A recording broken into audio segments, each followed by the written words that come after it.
Ahora vamos al primer punto. Sí, bueno, entonces déjenme. Yo creo con fe completa que el Creador, bendito sea su nombre, crea y guía a todas las criaturas y que solo Él hizo, hace y hará todas las cosas. Primer principio, vamos a ver lo que dice el Rambam. Dice, el primer principio consiste en creer en la existencia de Elohim, es decir, que existe un ser perfecto en todo aspecto posible, que es la causa de todo lo que existe. Todo lo existente proviene de Él y depende de Él. Todo es inconcebible su inexistencia, ya que si Él no existiera, todo lo que existe dejaría de existir y no quedaría nada. Ahorita vamos a los comentarios, déjenme acabar de leer lo que dice el Rambam y después comentamos. En cambio, si nada existiera, es decir, si todo lo que existe dejara de existir, Él seguiría existiendo y su existencia no sería afectada en absoluto. Él es suficiente y no precisa para nada de ningún otro ser. Por el contrario, todo lo demás, sean ángeles, planetas y lo que en ellos existe, depende de Él para poder existir. Este primer principio nos lo enseña la Torá en el precepto de los 10 mandamientos, el cual dice en Shemot 22, Éxodo 22, yo soy el Eterno, tu Elohim. Muy bien, también hablamos un poco acerca de esto, si ustedes recordarán, en el primer precepto, cuando estamos estudiando lo que es el conciso libro de las mitzvot, de Rabbi Israel Meir Cohen, el Hafetz Haim, y uno de los primos también está relacionado con esto. Si quieren complementar esta lección, necesitan ir a ella. ¿Ven? Vamos como comentario. El primer principio entonces es creer en la existencia de Elohim. Así, de sencillo. Hay un poquito más, ¿verdad? Y este poquito más es importantísimo, increíble. Pero aquí, si lo podemos sintetizar en 3 palabras, es creer que existe Elohim. Creer que existe Elohim. Ahora, que Él es perfecto en todo, en absolutamente todo. De hecho, es más perfecto, es tan perfecto que ni siquiera la mente humana lo puede concebir, ese nivel de perfección. Que Él es la causa de todo lo que existe. Todo es por Él, nada sin Él. Hubo filósofos que creyeron que la Tierra existió desde siempre, que también existió de siempre, que era eterno. Nosotros no creemos así. Y dice, todo lo que existe proviene de Él y depende de Él. Increíble. Si toda la existencia se anulara, desde las más pequeñas partículas hasta la más grande existencia, si todo dejara de existir, a Hashem no le afecta en nada, en absolutamente nada. Pero si pudiéramos imaginar, porque es imposible, pero pudiésemos imaginar que Hashem deja de existir la fracción más pequeña de tiempo que sea posible, ya que el segundo se divide, hay muchas divisiones más pequeñas del segundo. Entonces, si la más pequeña cantidad posible de tiempo, en ese momento todo lo demás deja de ser. Si se quita Hashem, todo lo demás se desvanece, no queda nada, todo vuelve a la nada. ¿Por qué? Porque todo depende de Hashem y Él no depende de nadie ni de nada.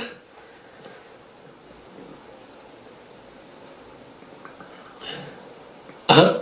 Y bueno, como yo les dije, esto es lo que dice ya el Rambam. Bueno, vamos a agregar. Como dijimos, la emuná viene de amán, firmeza, y está relacionada con emet, con la verdad. Y dijimos que es comprobable hasta cierto punto cada uno. Y bueno, déjenme leer lo que dice Rabbi Simón Jorokon. Dice: una de las grandes preguntas que muchos se plantean es ¿cómo se puede exigir creer si la existencia es algo subjetivo, un sentimiento personal? ¿Acaso el judaísmo pretende que la persona se forme una sensación artificial de fe? Más aún, dice, agrega, en una época como la era moderna, en que la ciencia y la tecnología ha avanzado enormemente y el materialismo predomina en el mundo, ¿hay cabida para la creencia en lo invisible? ¿En lo indemostrable en el laboratorio? Antes de dar respuesta precisa a estas cuestiones, debemos aclarar un punto de suma importancia para todo aquel que desee conocer los principios del judaísmo. El judaísmo está lejos de ser tan solo una creencia y, con más razón, una creencia a ciegas. Los principios del judaísmo se presentan a estudiar y a analizar racionalmente. Es una buena pregunta. Estamos diciendo, y por eso traje lo de emuná, relacionado con emet, verdad, firme, verdadero, algo comprobable. ¿Cómo es que nos piden, o cómo es que el primer principio de fe es creer en la existencia de Hashem? Díganme, ¿cómo? Ahora, ¿cómo lo vamos a comprobar? Si vamos con una persona y le decimos, Elohim existe, las personas, sobre todo en este tiempo, como lo dice, se ha caído en, si no se demuestra en un laboratorio, si no lo puedo más que nada ver una comprobación así, no lo creo. Es probable que no exista. Entonces la emuná, ¿cómo se sostiene en este punto? Estamos hablando de demostrar la existencia de Hashem. No es cualquier cosa. Y no es tan simple.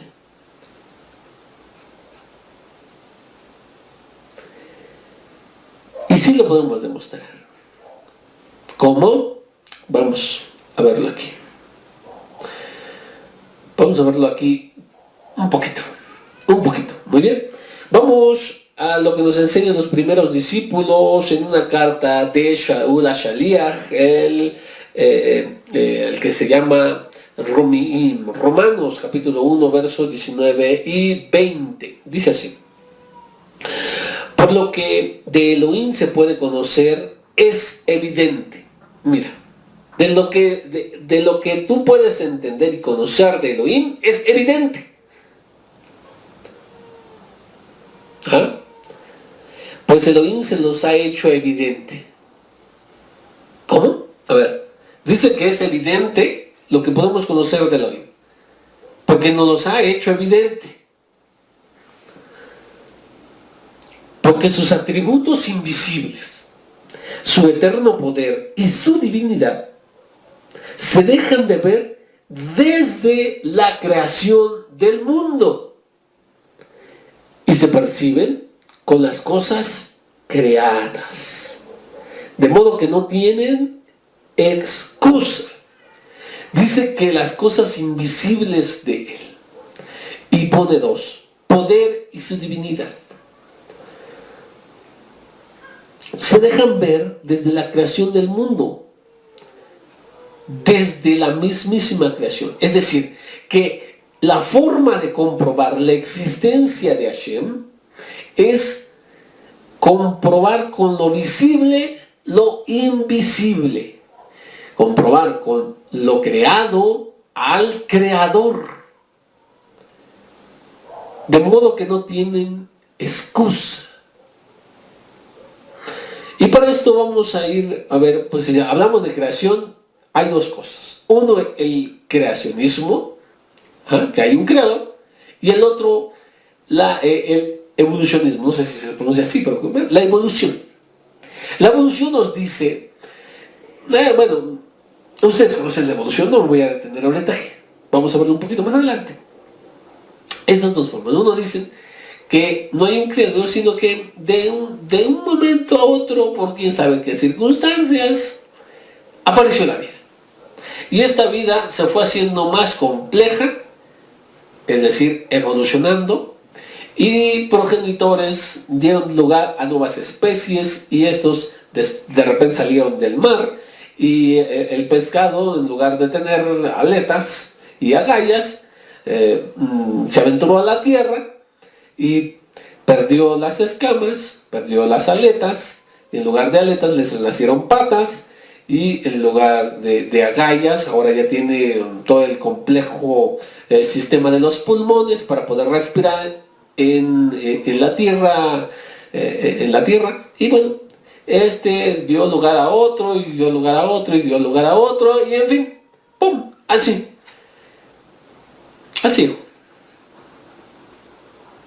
Lo que se enseña en las escuelas es la evolución, pero se llama teoría, la teoría de la evolución. No es la ley de la evolución. Hay unas cosas que son ley. La ley es, por ejemplo, de la física, la ley de la gravedad, porque así es una ley, no es la teoría de la gravedad. Una teoría es algo que no se ha demostrado plenamente. Por eso luego podemos comenzar. Pero bien, ¿ok? Entonces, aquí nos dice Shaul HaShaliach que es demostrable a través de la naturaleza. Y para eso, como yo no soy un experto precisamente en cuestiones como biología y otras ramas que estudian a la naturaleza, bueno, pues me voy a apoyar en lo que es el libro del Rav Avigdor Miller, El Universo Testifica, que es muy buena literatura. Recomiendo a todos los talmidim que posean un ejemplar, puedan comprarlo, porque de pueden aprender mucho acerca de lo que es evolución versus creación. Muy bien, entonces dice: la evolución requiere un gran número de formas pobremente adaptadas que siempre han existido. En cambio, a niveles más perfectos, estas formas transitorias representarían los pasos intermedios por los cuales los distintos niveles se mezclan uno con el otro, pero en ninguna parte son encontradas vivas tales formas en transición hoy en día. En ninguna parte se han encontrado tales formas de la transición de hoy. Porque sí, dicen, mira, es que el caballo viene de tal animal. Eso es su ancestro. Pero no hay un animal que sea intermedio, bueno, entre el ancestro y la forma del... No hay el eslabón perdido. En algunos han dicho, bueno, este es este y este es aquel. Por ejemplo, la ballena. Y hay algunos sí que dicen que es un ancestro de la ballena. Pero, pues no es no es completamente, pero bueno, ellos se imaginan que es el ancestro. Pero no se han encontrado realmente estos seres. Donde sea que veamos la flora y la fauna actual y las formas extintas preservadas en las rocas, vemos solamente formas que están perfectamente adaptadas, con sus órganos e instintos que les permiten arreglárselas exitosamente en su ambiente. Muy bien, si están diciendo que todo es causa de una evolución, de mutaciones, porque bueno, dicen, una forma de vida por adaptación, selección natural, es otro concepto, ¿no? Pero de alguna manera cambió el clima y en lugar de extinguirse, lo que hizo es con eso una mutación, una transformación, que de repente salió otro ser con las características necesarias para poder existir en su nuevo hábitat. ¿Sí? Digamos, un pescado de repente tomó y ¡pum! Salió volando como pájaro. Pues no. ¿Cómo es posible que de un momento a otro haya tenido este cambio para la adaptación específicamente para su nuevo hábitat? No existen los que están a medio camino. No existe uno que tenga un poquito de características y fallidas, que sean, digamos, uno bueno, estamos hablando que es de agallas, un pescado que tiene agallas, ahora va a tener pulmones, uno que tenga unos semipulmones. Bueno, esto es... y aquí hace una cita. Paleontólogos virtualmente no han documentado casos de transformación lenta y constante, no en caballos, no en humanos. Y aquí da de dónde él lo toma. Pero bueno, ustedes tendrán que comprar un ejemplar para que puedan verlo. Es difícil ver de dónde todo lo sacó, ¿verdad? Entonces, en las rocas no hay fósiles de criaturas parcialmente desarrolladas. ¿Dónde están? Insistimos, esos eslabones perdidos. Cada planta y animal está eficientemente organizado de acuerdo a sus funciones. Cada uno es un testimonio elocuente del Creador, como dice en Salmo 145:10, todas tus obras te alaban. De trillones de testigos, porque aquí lo que dijo Shaul HaShaliach es que se puede ver, tú puedes comprobar lo invisible con lo visible. Vamos a ver uno de estos testigos. Escogemos al azar para escuchar el testimonio de la larva del escarabajo, reloj de muerte, que es llamado el escarabajo reloj de muerte. Esta criatura débil, blanda, abre su camino a través de la manera, la cual es capaz de digerir. En su canal alimenticio hay sacos de plantas leudantes que tienen la función como la de un reactor de cerveza y digiere la madera. Como la larva adquirió estas plantas leudantes, no hay ningún dentro del huevo del cual salieron, pero el escarabajo madre tiene 2 receptáculos de plantas leudantes localizadas cerca del orificio por donde pone los huevos. Y por tanto cada huevo emerge con plantas leudantes colgando del cascarón. Cuando la larva mordisquea la salida del cascarón, traga un poco de estas plantas leudantes. ¿Acaso este arreglo es el resultado de una mutación genética al azar? Eso es lo que le preguntan. ¿Alguna parte de este arreglo hecho a la medida denota un estado de transición de órganos medio completos en camino a desarrollarse? ¿De pasos intermedios entre una forma inferior y una forma superior? Cada detalle está compuesto en incontables detalles subsidiarios y complementarios, y todos están completamente adecuados tanto para su función individual como para su función colectiva. Tal arreglo tan maravilloso y billones de otros muchos más espectaculares llenan cada punto de la tierra. Su testimonio es fuerte y claro, y da testigo sobre el diseñador maestro, quien lo hizo a la perfección. Baruch Hashem. Dice, otro ejemplo. Tenemos otro ejemplo al azar. El piojo común. Pega sus huevos en el cabello humano y este pegamento es tan fuerte que solo puede ser disipado con agua caliente. Aquí el autor nos está diciendo una cita del Rambam en Ilhot Deot 4.16, que dice: la cabeza debe ser lavada cada 7 días con agua muy caliente. El pegamento es de una fórmula que le permite continuar líquido mientras aún está dentro del cuerpo del insecto, pero que causa que se endurezca inmediatamente cuando entra al contacto con el aire. La proboscide del insecto, o sea, la trompa del insecto está prevista con lancetas para cortar la piel del anfitrión. Dentro de la herida inyecta un químico con el cual previene que la sangre coagule y así el insecto pueda seguir succionando. En cada pata del insecto tiene una fuerte pinza para agarrar el pelo del anfitrión. ¿Ok? Dice, ¿hay alguno de estos rasgos de este fenómeno que preste a la explicación por accidente? Sí, porque ¿cómo sucedieron estos cambios maravillosos que dicen que de la evolución? De repente cambió el hábitat o un agente extraño y ya de repente ¡pum! Eso es lo que como de varita mágica. ¡Pah! Y ya, cambió. Dicen, ¿acaso es un mero accidente?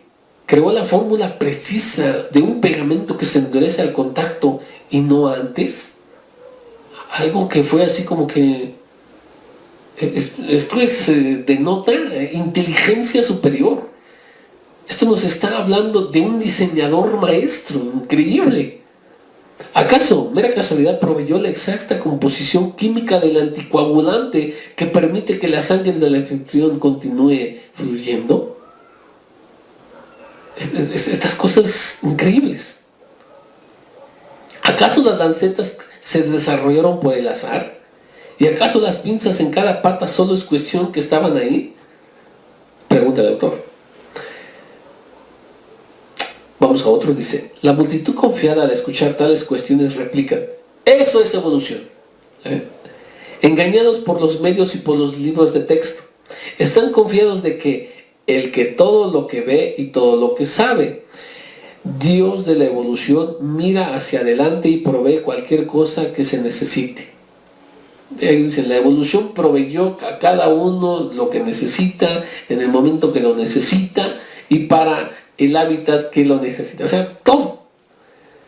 Incluso los académicos no dudan en emplear estas formas de hablar. Pero, igualmente, los teóricos claman que todo es el resultado de mutaciones genéticas accidentales, de la cual la mayoría fueron inútiles o inofensivas. Ellos se apoyan en la explicación de que el proceso de selección natural eliminó las mutaciones inútiles y dejó solo aquellas que tenían un valor para la supervivencia. Despojado de la palabrería, esto significa, por un accidente ciego, desarrollaron una glándula que es capaz de organizar materiales para hacer un pegamento por accidente ciego. Vino a la existencia una glándula que es capaz de sintetizar un anticoagulante. Las lancetas de las partes de la boca fueron creadas por accidente y cada pata adquirió una pinza por accidente. Todos accidente, accidente, accidente. El oído es un accidente, la lengua es un accidente, el estómago es un accidente, el ojo es un accidente, el corazón es un accidente, el cerebro un accidente, la rodilla un accidente, los músculos un accidente, los pulmones son un accidente, el sistema nervioso es otro accidente, el riñón es un accidente, el hígado es un accidente, la digestión es un accidente, la glándula glándula pituitaria es un accidente, la producción es un accidente, la leche materna es un accidente, el sistema de duplicación del ADN es un accidente, una manzana es un accidente, una semilla es un accidente, así hasta el infinito. Los académicos ciegos, quienes hoy guían a las masas ciegas, ven nada más que un accidente, según mutaciones, selección natural, y se supone que ellos mismos dicen que la mayoría fueron defectuosas. ¿Y dónde están esos defectos? ¿Dónde están esos testigos? ¿Dónde están esos que estuvieron, que no se desarrollaron bien, que no hubo una mutación genética ideal? Nada más tenemos testimonios de los que están 100% adaptados a su medio, porque así Hashem los creó. Ellos dicen accidente, accidente, pero si vemos entonces hay más accidentes que días desde la creación del mundo. El panorama sin fin de los fenómenos ha sido concedido por los hombres que dicen, no, el panorama sin fin de los fenómenos ha sido concedido para que los hombres vean la mano del gran diseñador. Elohim hizo, por tanto, le temen. Esto está en Coelet 3.14, con Eclesiastés 3.14. Aquellos que eligen no ver, no pueden alegar exoneración de esta obligación universal. Aquellos que rechazan el partidismo ciego y rápido de los académicos, el fenómeno de la naturaleza habla claramente y atestigua sobre un creador. Cada fenómeno es tan accidental como el libro, en realidad una biblioteca de libros, al igual que un libro atestigua a su autor y fue designado para atestiguar por su autor, todas las obras te alaban. Bueno, aquí podemos decir, esto sería como decir, de repente, vamos a poner madera, vamos a poner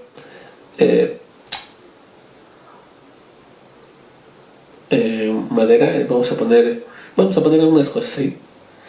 Echamos un cerillo, regresamos en 1000 años y ahí va a haber unos lápices y unas gomas.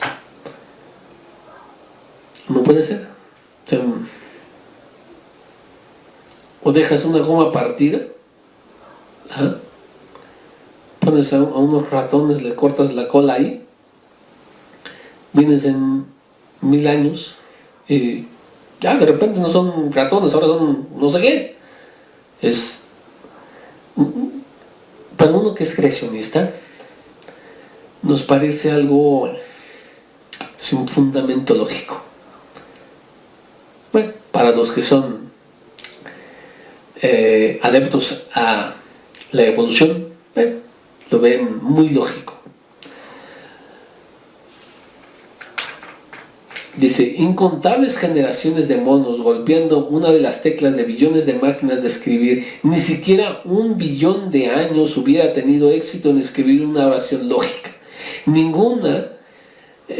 Una cantidad de mutaciones al azar sobre periodos intercambiables de tiempo hubiera desarrollado el más mínimo de los fenómenos de los cuales las cosas de las cosas vivientes. Y en cada instancia vemos únicamente órganos, funciones e instintos completos, nunca encontrando órganos o funciones medios completos o en desarrollo.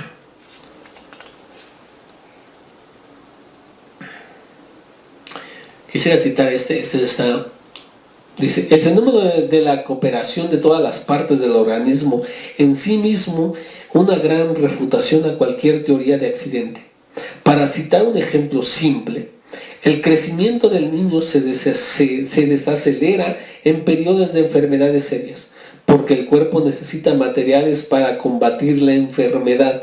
Después de recuperarse, el proceso de crecimiento reactiva a un modo acelerado para reponer el tiempo perdido, a veces hasta 4 veces el ritmo del crecimiento normal. Maravilloso, solamente Hashem podría haber hecho eso. Cuando el cuerpo alcanza el estado de desarrollo de la edad y naturaleza que la naturaleza requiere, el ritmo de crecimiento se hace más lento a su ritmo normal. Cada célula en el cuerpo participa en esta categoría, participa en esta estrategia maestra. ¿Podría alguien sinceramente imaginar que esto es el resultado de una mutación aleatoria es una mutación aleatoria? No creo. Veamos el milagro de las células cooperadoras que están listas a sacrificarse a sí mismas por el bienestar del organismo entero. Cuando el animal está famélico, es desnutrido, demuestra una pieza maestra de la participación de todas las partes del cuerpo con un plan unificado. Un animal famélico sobrevive de sus propios tejidos y de órganos, no indiscriminadamente, sino de acuerdo al plan de supervivencia más eficiente. Antes de tomar algo de sus órganos, agota sus reservas de grasa y de glucoseno. Cuando es rebajada a la necesidad de utilizar materiales de los órganos, lo hace con la precisión más económica y prudente. Los órganos son consumidos en el orden de que tan prescindibles son. 1. Primero el vaso es sacrificado. 2. Después el hígado. 3. Los testículos. 4. Los músculos. 5. La sangre. 6. Los riñones. 7. La piel. 8. Pulmones. 9. Los intestinos. 10. Páncreas. 11. Los huesos. Todo esto se contraen en el orden mencionado para suplir nutrimento, para mantener al animal con vida. Es extremadamente significante que incluso en el borde de la muerte del animal, el corazón y el cerebro permanecen inafectados virtualmente. Todo el organismo se sacrifica a sí mismo para mantener el corazón. De otro modo, todo estaría perdido. Y preserva el cerebro lo suficientemente alerta para tomar ventaja de cualquier oportunidad de conseguir comida. Esto es maravilloso. Por eso Rambam nos dice, voy a dejar aquí un momentito. Por eso Rambam nos dice, recuerden que dice, no solamente hay que conocer la Torah, hay que conocer todas las ramas de conocimiento, porque entre más conozcas, entre más aumentes tu sabiduría en Torah y en todas las ciencias, más le vas a amar. Eso lo vimos, vean la clase, a Ahavat Hashem. ¿Por qué? Porque si tú conoces esto, si estás ignorando estas cosas, no tienes oportunidad de sorprenderte, de alabar a Hashem por decir, bueno, increíble, cómo Hashem es tan perfecto, es tan sublime, que hizo todo esto para cada una de sus criaturas. De modo que el animal va a estar con su corazón y su cerebro alerta, y su corazón va a seguir latiendo para que él pueda aprovechar pero todo el demás cuerpo, todos los órganos se van a contraer, para que empiece a tratar de salvarse con su propio cuerpo. Increíble, es cosa que es increíble que no podamos creer en la existencia de Hashem a través de la naturaleza, a través de lo visible, demostrar lo invisible. Aquí solamente se puede tener en mente, es que algo superior fue lo que vino a hacer esta máquina perfecta. Y nos dice en Job 19:26, nos dice, desde mi carne o desde mi cuerpo veo a Elohim, la máquina, como lo dicen los médicos, la máquina perfecta. La estructura del ser humano en su cuerpo es increíble. Cada vez que uno analiza con la ciencia el cuerpo humano, se dará cuenta que está diseñado por el Creador, por Elohim, no hay más. En el caso de los niños, una de las cosas es que, por ejemplo, los animales al nacer a unas cuantas horas están caminando, corriendo. ¿Por qué el ser humano, el hombre, cuando nace, necesita un intervalo tan grande de tiempo para aprender a caminar? Nace indefenso. Si ustedes pueden ver, les voy a recomendar en la descripción, ahorita se los doy a ustedes, en la descripción del video van a tener el título de lo que quiero que vean. Esa es una investigación científica y se van a sorprender cuando lo vean así. ¿Por qué? Porque dice Job 19:26, desde mi cuerpo veo a Elohim. Puedo comprobar la existencia de Hashem cuando veo lo maravilloso, lo complejo, sistemático, todo lo que es la maravillosa estructura de cada órgano, de cada sistema, de cada parte del cuerpo humano. ¿Sí? Es increíble.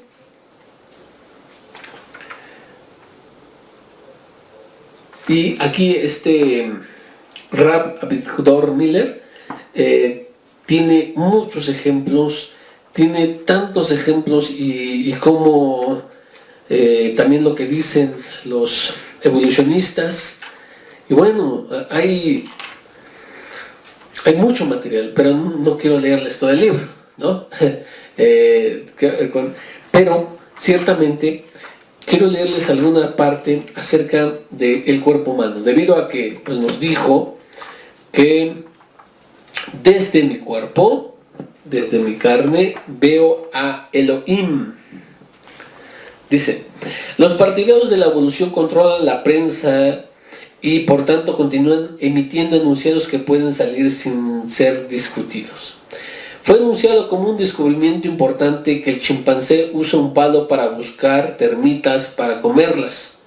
National Geographic de agosto 63 y diciembre 65. Este proceso demostraba por primera vez el uso de herramientas por animales, lo que es principio del ascenso a la tecnología humana.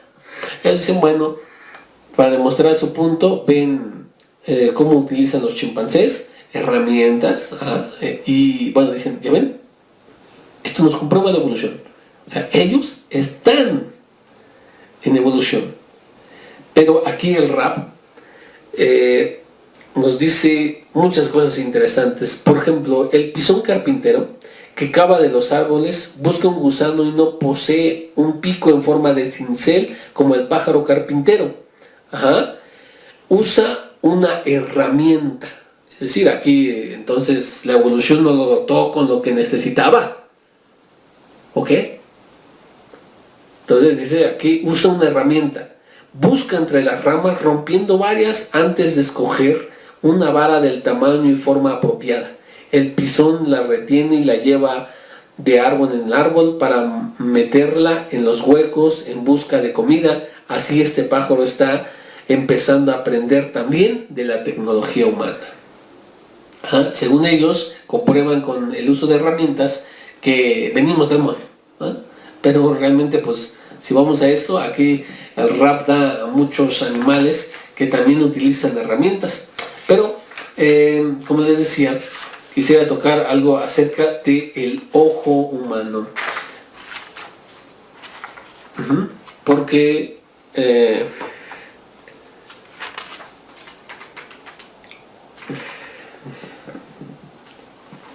dice, tan deliberación inteligente es evidente por todos lados. Considera el ojo. Es una cámara a color que enfoca automáticamente de acuerdo a la distancia del objeto. El lente ajusta su grado de curvatura como sea necesario. El ojo se mueve en la dirección que se necesita. Los dos ojos funcionan como dos cámaras perfectamente sincronizadas para tomar una imagen en el cerebro, para formar una imagen en el cerebro. El iris controla el ancho de la haz de luz entrante para admitir más o menos luz como la circunstancia lo requiera. La presión del líquido del ojo es siempre lo suficientemente precisa para mantener la forma apropiada del glóbulo ocular. El ente es un tejido viviente, el cual está milagrosamente metamorfoseado en un material transparente, el cual sirve más eficientemente que el mejor material producido por el hombre. Cada componente es de una precisión exquisita y es exactamente apropiada para su función específica. La retina, el líquido del ojo, la córnea, la pupila, el iris, los músculos oculares, los lentes, los nervios, la esclerótica y otros, todos hechos de materiales diferentes y específicamente compuestos, todos desarrollados por el mismo pedacito del tejido original del embrión. Si vemos lo maravilloso del hombre, el hombre no es capaz de producir hoy por hoy. Porque la cámara, por ejemplo, están basadas a lo que es el ojo. Y así muchas, pero nada se iguala a la creación de Hashem. Y con esto podemos ver a Hashem desde nuestro cuerpo, desde la naturaleza. Entonces, continúa adelante, vamos, dice, aunque jamás dejó de dar testimonio de sí mismo haciendo el bien, dándoles lluvia desde el cielo y estaciones fructíferas, llenando sus corazones de sustento y de alegría. Un testimonio más, es parte de la naturaleza. El clima también, si tú lo estudias, es maravilloso y nos habla de un creador, no de otro tipo de pensamientos, porque pues una mente y un hombre totalmente sincero, como fueron los antiguos. Los antiguos todos creían en una existencia de alguna divinidad. Al ver su alrededor, al ver el milagro de la vida, al ver cada milagro en cada parte, a ver a los animales, por eso llegaron hasta el punto de desviación de adorar a los animales. ¿Por qué? Porque a través de lo creado se puede comprobar lo invisible, al creador. Bueno, hubo un error de enfoque y bueno, esto es lo que pasó, pero no es otra cosa. Para finalizar, entonces, déjenme leer un poco acerca de lo que nos dice el Rambam, en su Mishneh Torah, en Adoración extranjera y costumbre de las naciones. Y ustedes verán por qué lo quiero leer. Dice así: tan pronto como este gigante fue destetado, comenzó a ocuparse de su mente. En su infancia comenzó a pensar de día y de noche. Y se encontraría con este enigma: ¿cómo es posible que este planeta esté continuamente en movimiento y no tenga un líder? ¿Y quién de hecho hace que gire siendo imposible que se revuelva?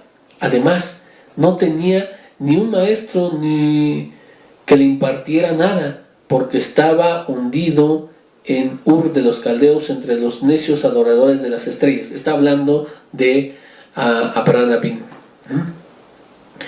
Aunque seguirlos en su adoración ocupa su corazón y refleja hasta que alcance el camino de la verdad.